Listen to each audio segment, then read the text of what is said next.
And today we continue our study of volume 20 of the Sutta Discovery, SD20. The theme is on nibbida, or revulsion. Today is, we look at two suttas, chapter 2 and chapter 3. Suttas have the same title, Assutava, Sutta 1 and 2. I'm going to comment a bit on the word Assutava. Assutava, as the English translation gives you there, the discourse on the uninstructed. Uninstructed. Sutta here has the sense of listening. It comes from the root word to listen, the words on the board there. All Pali words have a root. Right? So here the root is from Sanskrit suru, meaning to hear. And the verbs dealing with hear has to do with wisdom also. Because in ancient India, the teacher of people tradition, listening is how you become wise, like how you learn things. Like today we use the word read, but listening is still a very important part of learning. Like now you're listening to me. Of course, reading is the other supplementary part of it. And of course, in some cases, like people doing open university courses, we spend more time studying on our own. But there must still be some kind of communication with the teacher, because that's how, in the end, our understanding is authenticated, or what should we say, that there's a connection of the flow of knowledge, if you like. In a sense, this connection reflects our humanity. We don't live alone. Our knowledge is not isolated. It is interconnected, and we improve our understanding by knowing others, learning from others, building up our understanding. So there's always interaction and growth, evolution, if you like. So this from through you get the verb is a bit long there. Sunati. Sunati means he hears, he listens. And you have the participle sutta, okay? And here also is an adjective, meaning heard, what is heard, or he has heard. So here sutta often used in the sense of learning, being learner. Okay, so if someone is sutta, he has heard a lot. Sometimes the word bahu sutta is used. Bahu means much, a lot. Wise. In fact, it's another word for wise, sutta. Wise in the sense of it's received a lot of instructions. But here the sutta title is just the opposite. Assutava, someone who has not heard much, someone who doesn't listen much, someone who doesn't listen at all, even. Someone who's unwise. So here the title is given indirectly, obliquely, uninstructed. So the sutta is not very long. Let's look at the sutta on page 38. Once again, remember the reference as 12.61. It's from Sanyutta, chapter 12, Sutta 61. Chapter 12 deals with the 12 links. So there's something about 12 links here. And there is also some connection with what's called nibbida, so the main theme of this volume. Page 28. Thus have I heard. At one time the Blessed One was staying in Anatta Pindika's park in Jeta's Grove near Savatthi. Bhikshus, the uninstructed worldling, might be revulsed towards this body made of the four elements, or he might be dispassionate towards it, or he might be freed from it. Right? So even someone who's not awakened, not a saint, can feel shocked towards this body, or even feel not attached to it, or even feel that there's no problem with it at all. That's the meaning. Right? What is the reason for this? Because bhikshus, growth and decay, or if you like, you can translate as increase and or decrease, is seen in this body made of the four great elements. Four great elements: earth, water, fire, wind. As it is seen being taken up or being cast aside. Being taken up or being cast aside is meaning babies are born, you see, beautiful baby, and people die, you see, body rotting. So, even an ordinary person of the world can be shocked, scared, terrified. You look at this body, they say, oh, you know, I don't have anything to do with this body. That's the way it is, you know. For example, a professional man, a doctor, a surgeon, he may have this kind of attitude, very similar to a monk, like. So we're going to see the difference in this. What's the difference between, let's say, the way a worldly person is not attached to the body and the way a spiritual person is not attached to the body?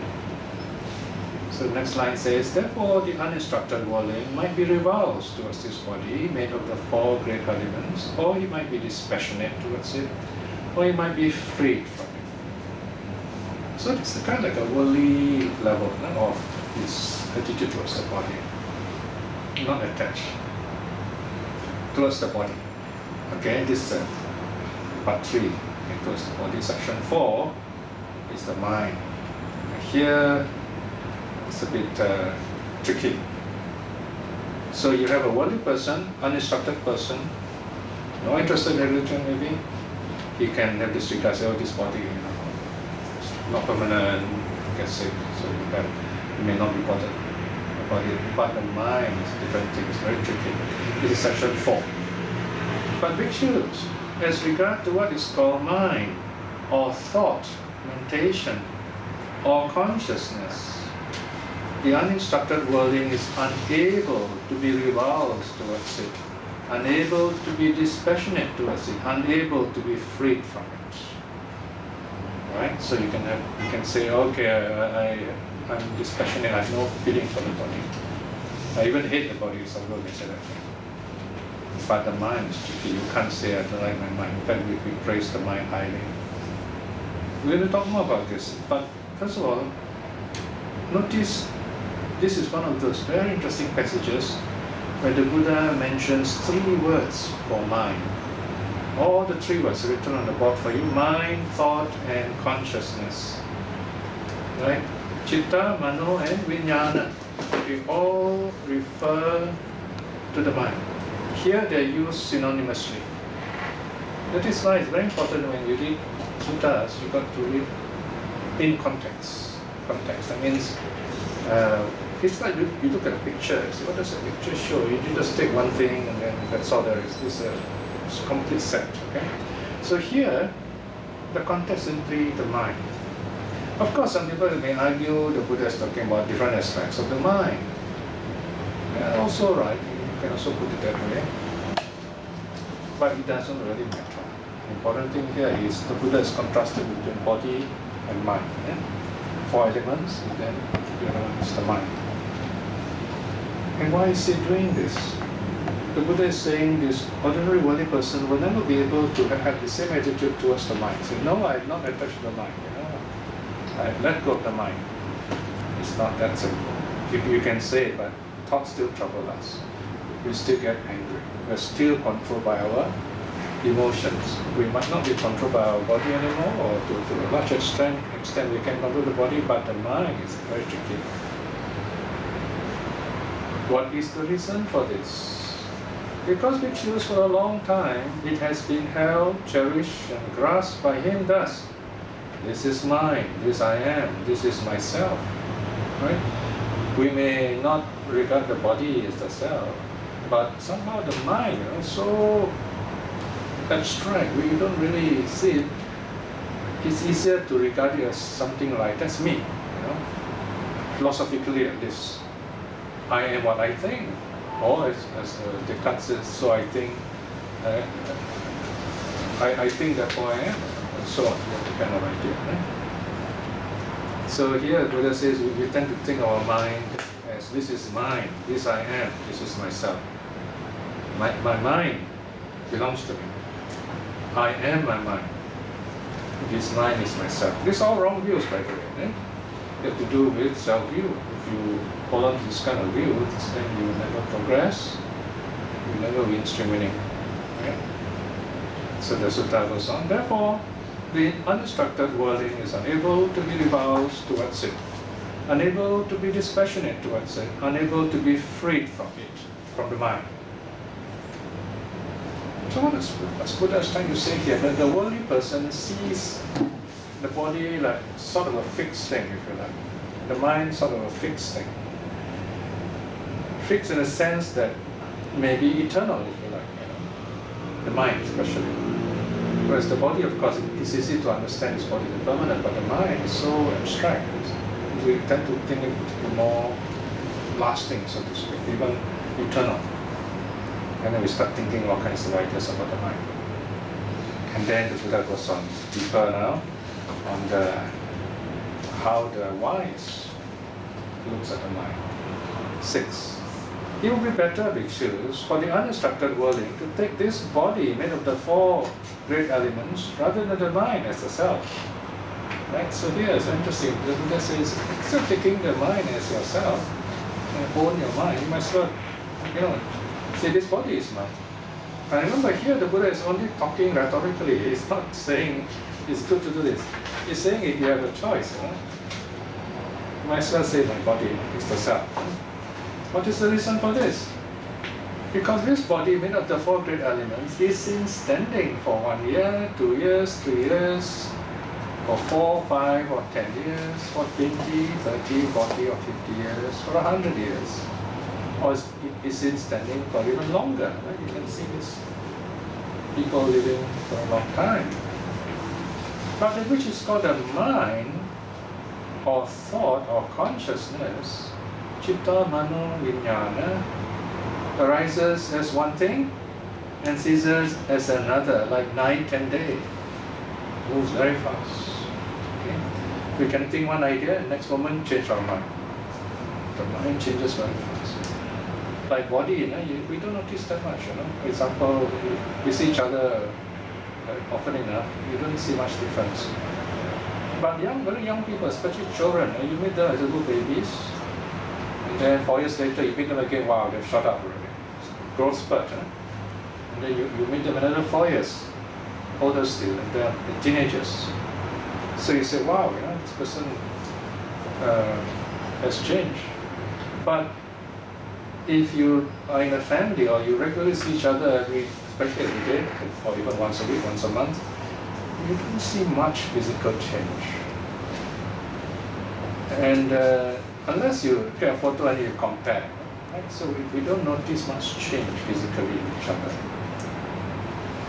Unless we make a stride over time, 10, 20 years, we look back and say, we notice the difference. So the Buddha is saying, might as well take the body as impermanent because the change is more difficult to see. Whereas in the case of the mind, it's changing all the time. And then you have this famous parable or simile, verse 8. Just as a monkey, bhikshus, roaming through the forest and mountainside, takes hold of one branch and letting that go, grabs another, even so bhikshus, that which is called mind or thought or consciousness arises as one, ceases as another, like night and day. Okay, this is the famous monkey mind parable.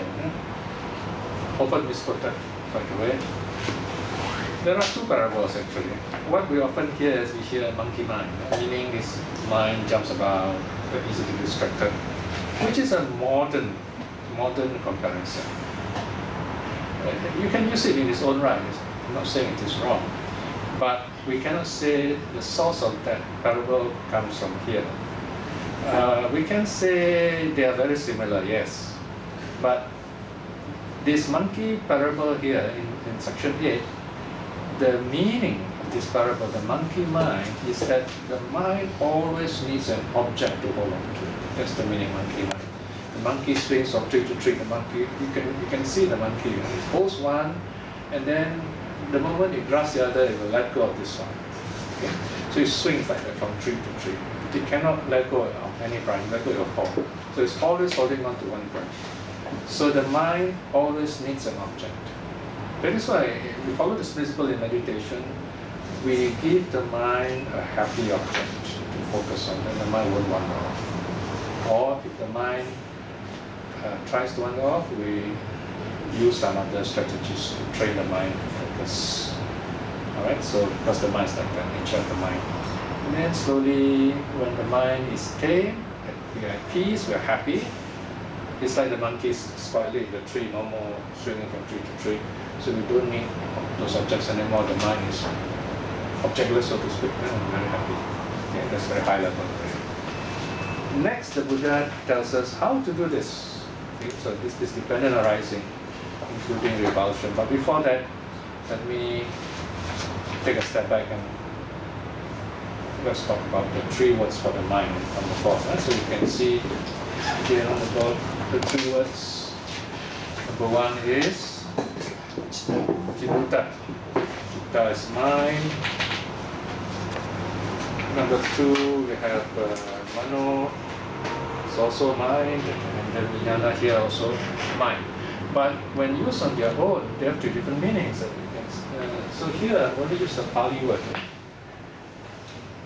Citta, the Pali word is, the verb is cinteti.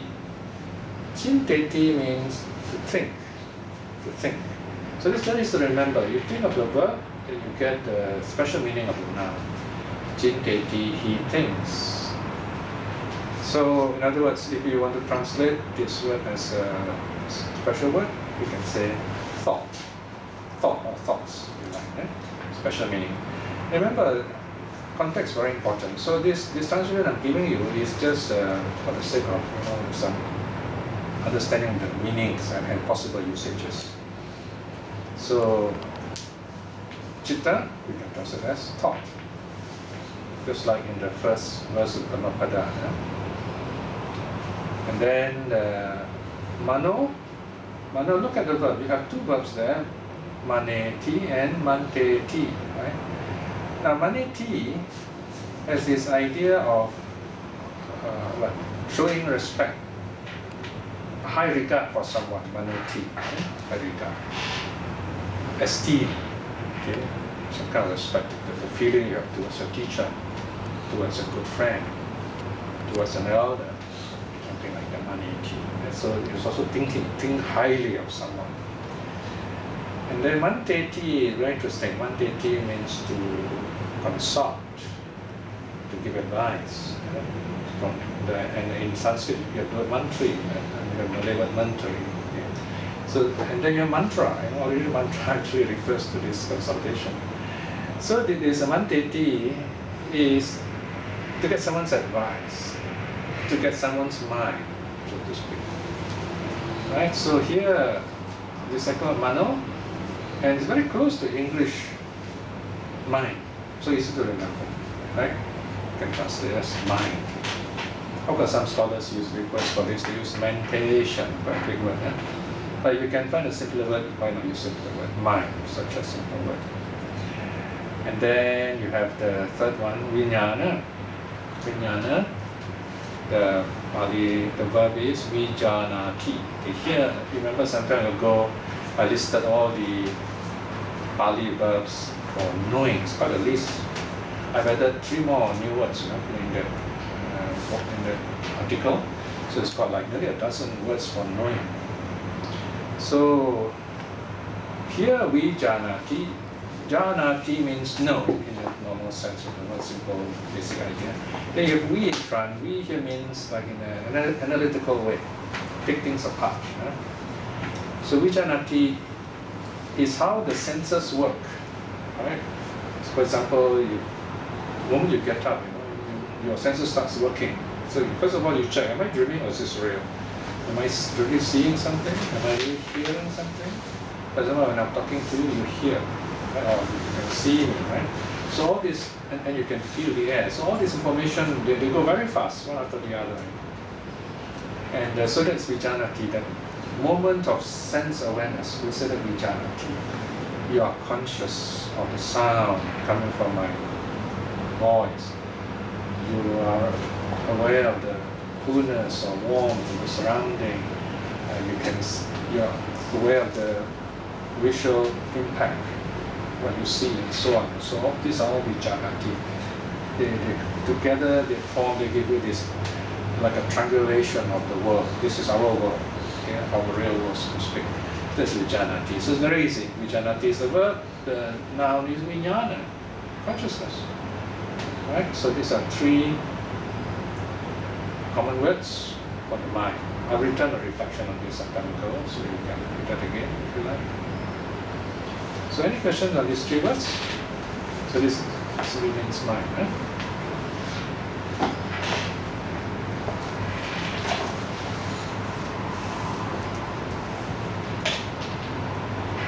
Now,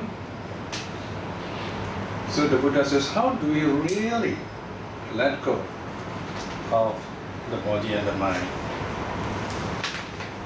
Revulsion to dependent arising. Here, the Buddha is showing how we can understand the nature of revulsion by understanding the 12 links of dependent arising. Verse 9. As such bhikshus, the instructed noble disciple. Here, instructed noble disciple is not a rank. It is your behavior, your conduct, your practice. So if you are practicing, especially doing your meditation, you are mindful. At that moment, you are instructed noble disciple, even though you may not be awakened. But it's just for that moment. As such bhikshus, the instructed noble disciple closely and wisely attains to the dependent arising itself. Right? Wisely attains. Means direct your mind, notice the impermanence, the connection of all these links. Now you have two formulas. First, you have the 4-line, what's called the specific dependent arising. And then you have the forward formula. The short formula is imasming sati idang hoti. When this is, that is. When A arises, B also arises. Okay? Where there's smoke, there's fire. Something like that, normal. So you burn wood, smoke, fire. Imas supada idang upajati. With the arising of this, that arises. So, when you burn fire, wood or grass, you get smoke. So so first is existence and then it's arising. Imasme asati idan nahoti. When this is not, that is not. Right? So if there's no fire, no smoke. Imasa nirodha idang nirujati. So with the ending of this, that ends. So this is the basic understanding or law of conditionality. And this is a very important idea in these conditions. Whatever happens to us in our life arises through conditions, many conditions. So this is the very simple 4-line conditionality. Then you have the 12 links in more detail. Right?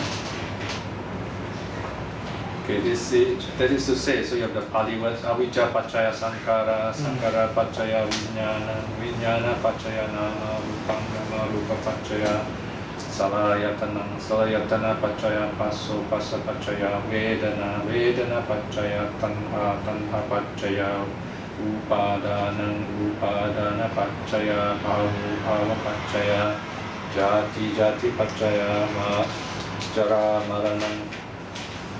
Soka parideva dukkado manasupayasa sambhavanti eva metassa kevadassa dukkha khandassa samudayo hoti. Okay? So here the keyword is samudayo. Samudayo means arising. This is how this suffering arises. Okay? In English, with ignorance as condition, there are volitional activities, right? Because of our lack of understanding of life as it is, all kinds of activities occur in our minds. With volitional activities, as conditioned, there is consciousness. So here, volitional activities is this mind is always looking for something, so to speak. With consciousness is conditioned, there is name and form. So this consciousness is through your senses, right? You look at something, what is it called? And you try to understand its, first the name, and then you connect with this activity or what it's used for. So you see the shape and then the name, they go together. So next time the name is mentioned, then you produce the shape in your mind. And you connect it with this object around you. With name and form as condition, that there is or there are the 6 sense bases. Now this is interesting because the 6 sense bases, we are not born with all of them the way they are. We have to train ourselves to see more, hear better, smell better, and so on. For example, a little baby won't know, if you smell smoke, won't know what smoke is. Or you smell something nice, doesn't know what it is. He cannot detect, so, oh, that is the smell of curry or smell of fish or what, they won't know. All this we are trained. So these first few lines, as you know, the easiest example is the thing about an infant. Little toddler, an infant on the bed, on the cradle, is ignorant. So the baby is ignorant. But it is willful. There is this will to live in this baby, survival if you like. Okay? And so when it's hungry, it'll just yell or cry. It's a signal that it doesn't even know what it's doing, but we respond with the food. So that is that will, volition. So this volition is all the time looking outwards through the eye, ear, nose, tongue, body, and of course the mind. Then it becomes more and more conscious. Because the baby sees faces. So you can recognize parents' faces because that's the first face the baby sees. And then slowly you begin to see colors and then hear sounds, basic sound, musical sound. We buy toys for babies. For the simple reason, we want to widen and deepen the sense experiences of this little infant. Okay? Even if we don't buy toys, this infant, if it's allowed to move freely around the room, we will learn all these things indirectly, but a bit more slow though. Then as this baby becomes more aware of the 6 senses, this senses starts maturing. There is sense contact. In other words, you begins to relate, seeing with colors, hearing with sounds, and so on. And then there is feeling. You will begin, meaning what? You sees or hear something, you will like it, or don't like it, or don't care about it. 3 kinds of feeling. With feeling as condition, there is craving. So when it learns to feel, it says, oh, it begins to like this, not like this, I don't care about this. And craving, that means there is this attraction and evaluation, if you like. And with craving, there is clinging. So if something, craving means you don't have it yet, so you are heading towards it, wishing for it. So when the baby is hungry, it cries. And then clinging means you hold on to it, you don't want to let it go. With clinging, there is existence. So this baby, whatever he clings onto, becomes that. He grows up to become that behavior, that situation. And with existence, there is birth. So it's going to be reborn. Or in this life itself, we can say this birth here represents continued existence. And with birth as condition, there arise decay and death. Right? And with all this, sorrow, lamentation, physical pain, mental pain, and despair come along. All package deal. Such is the origin of this whole mess of suffering. And then you have the reverse. So reverse, Here is the traditional formula. We pull away the block called avijja, ignorance, and the whole cycle collapses. Avijjaya tveva asesa viraga nirodha sankara nirodho. Sankara nirodha vijnana nirodho. Vijnana nirodha nama rupa nirodho. Nama rupa nirodha salayatana nirodho. Salayatana nirodha passa nirodho. Passa nirodha vedana nirodho. Vedana nirodha tanha nirodho. Tanha nirodha upadana nirodho. Upadana nirodha bhava nirodho. Bhava nirodha jati nirodho. Jati nirodha jara marana soka parideva dukkha domana supayasa nirucchanti. Previous formula was sambhavanti. Sambhavanti. You're right. Here nirucchanti, they disappear. Eva metasa kevalasa dukkha khandasa nirodho hoti. Nirucchanti is the verb, plural, nirucchanti, or nirucchanti singular. Nirodho, nirodha is the noun. So in English, with the outer fading away and ending of ignorance, volitional activity ends. What does this mean? We understand the form of the truth very clearly. What is suffering? Ending of suffering. With the ending of volitional activities, consciousness ends. You see, there's a problem here, you see. We say the baby is born, it's got will to live and so on. So people ask, where did this will to live come from? What is it? And so on. So it's speculating, oh, there must be someone who created this, or could it come from God, whatever. But in Buddhism, we say they're speculative. Okay? So we just begin that. You know that it's observable. In that sense, it's empirical. You can see that, observe that, start from that. When you awaken, then you begin to understand what is the meaning of this will in the baby, or in us, for example. There is something in us that drives us to do this or not to do that, to like this or not like that. What is this thing that's driving us? Sometimes we think we understand it, sometimes we don't. Sometimes we speculate, something must be driving me to do this. We blame God, we blame the devil, we blame our spouses, we blame our boss, and we blame ourselves. So this is where it's a very tricky thing to understand. So this is where you can only understand it through your clarity of your mind, through meditation. It's a very difficult, very tricky thing to understand. But once you begin to think in terms of three characteristics, that all these things are impermanent, unsatisfactory, and non-self, the understanding of what this will is becomes clearer.